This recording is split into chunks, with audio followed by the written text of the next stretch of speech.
by Jason Farrell. Senior political correspondent Theresa May's mostly unchanged cabinet will meet today after a reshuffle that did not quite go to plan. A notable absence will be Justine Greening, who quit the government after refusing to shift from her role as Education Secretary to the Department for Work and Pensions. Later, she tweeted, "Social mobility matters to me and our country more than my ministerial career." Sources close to the departing minister told Sky News she should have absolutely expected to continue. She saw people who've been massively disloyal, others not competent, allowed to stay in cabinet and even get expanded briefs. The PM's attention will now turn to junior ministers, as last night some within her party questioned what the point was of the changes thus far. Nicola Soames, MP for Mid-Sussex, tweeted, "Is that it? I don't mean to be rude or to be seen to be disloyal, but there needs to be a major improvement to the reshuffle tomorrow. Cabinet reshuffle. Who's in and who's out. Today's more junior appointments will signal who to the Prime Minister sees as rising stars within the party. These supporting roles are coveted by new intake MPs wanting to get a foot on the ministerial ladder."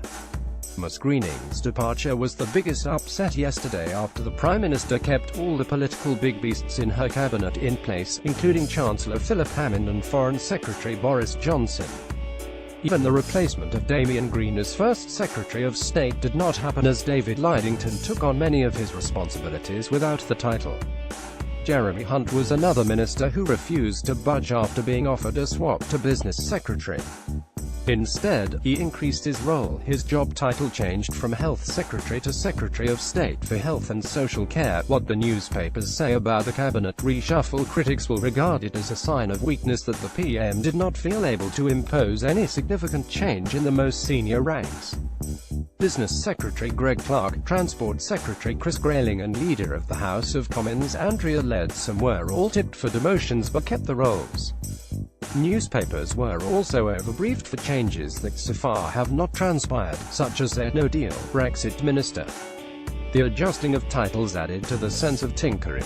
Sajid Javid expanded his job title, adding the housing to his role as Secretary of State for Communities and Local Government. Last night, Jeremy Corbyn told a meeting of the Parliamentary Labour Party, "You can't make up for nearly 8 years of failure by changing the name of a department." Analysis from Sky's political editor on May's reshuffle. However, leading doctors have welcomed Downing Street's decision to merge health and social care. Professor Helen Stokes-Lampard, chairwoman of the Royal College of GPs, said, "We support the bringing together of health and social care into the portfolio of one minister, as we recognise that what happens to patients in the NHS is profoundly impacted by the state of social care." In an embarrassing twist, Mr. Hunt was forced to explain why he had liked a tweet stating that Ms. Greening had left the government. Mr. Hunt tweeted, "Like button pressed by accident. Justine was an excellent minister and will be a great loss to government." Other changes included David Gorky taking over the role of Lord Chancellor and Justice Secretary. Esther McVey was eventually given the vacancy at the Department of Work and Pensions. Karen Bradley took on the role of Northern Ireland Secretary, vacated by James Brokenshire for health reasons. Digital Minister Matt Hancock takes over as Culture Secretary. Brexit Secretary David Davis, Home Secretary Amber Rudd, Environment Secretary Michael Gove, International Development Secretary Penny Mordaunt, Transport Secretary Chris Grayling and International Trade Secretary Liam Fox all remain in the same jobs.